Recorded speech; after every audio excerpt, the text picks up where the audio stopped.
Nico Harrison said, I'll say this again, defense wins championships. What do you say to that? It's just sad in the way he's talking right now. I never say anything bad about him, and I just want to move on. The fans, my ex-teammates, always keep it hard. It's time for me to move on from that. Have you spoken to Nico Harrison since you left Dallas? No. Have you spoken to him on the night that you were traded? No. Was your intention to finish your career in Dallas? Of course. Hate, hate, hate, hate, hate, hate, double hate. Loathe entirely. Hey, Nico, nicotine, right here, dude. Yeah, this is Alfonso Rose from the Dirty Bucket. Could you please tell everyone just how great your defense was in the play-in series? Nico, is you okay, dude? Why are you giving me the side eye? I didn't trade Luka away. Nico, does everybody see? Can someone please play defense right in front of him? I think I'll wake him up.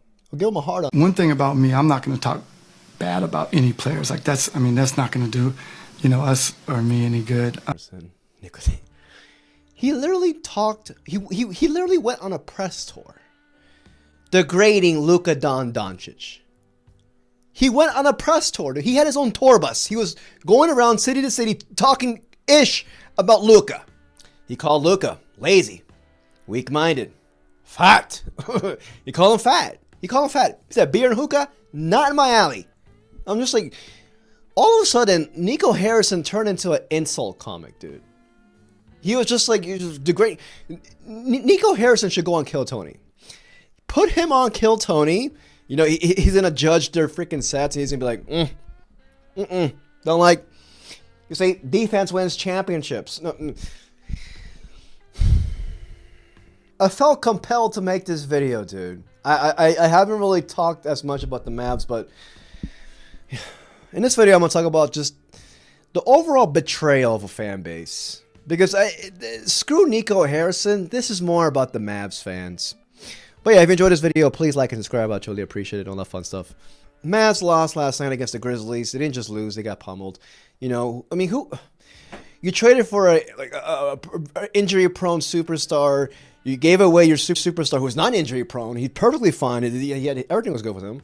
And on top of that, this is something that I feel like the entire world predicted. Granted, it's not Nico Harrison's fault that Kyrie Irving went down with an Achilles injury, but you literally asked for this.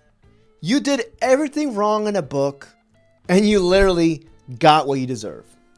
Simple as that. And it's not even about Nico anymore. It's just about the Mavs fan base. I truly feel for the Mavs fans.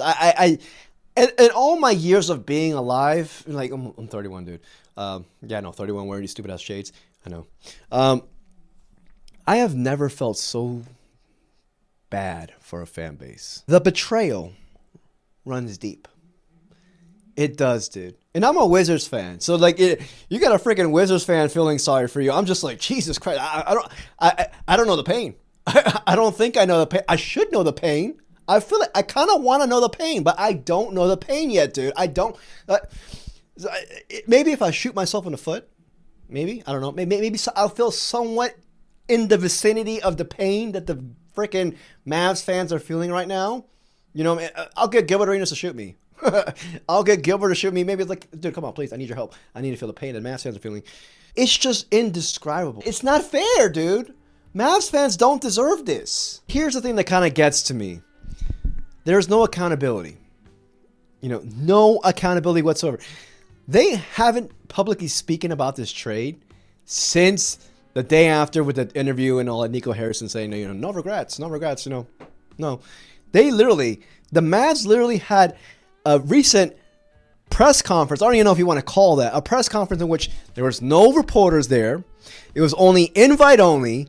There was no microphones there. There was no cameras in there. I don't know where they did it. They probably did it in a Salvador prison. They did this, and I'm just like, why are you guys so scared of the scrutiny? You guys, if I messed up, I would want somebody to hold me accountable. It just shows that you messed up. And on top of that, you're going to continue just to duck and run away from this, not even criticism, constructive criticism. Like this quote right here. It's just in denial. we only had a championship team for 2.5 quarters. Okay, congrats. I don't know. Maybe Adam Silver will make a championship cup for 2.5 quarters. Maybe, I don't know. But like, this is just like, come on. It even goes higher than that. This is the Mavs president talking about, oh, you know, a stupid analogy about like going back to like the Warriors where they had Monte Ellis and they traded Monte Ellis so that Steph Curry can shine.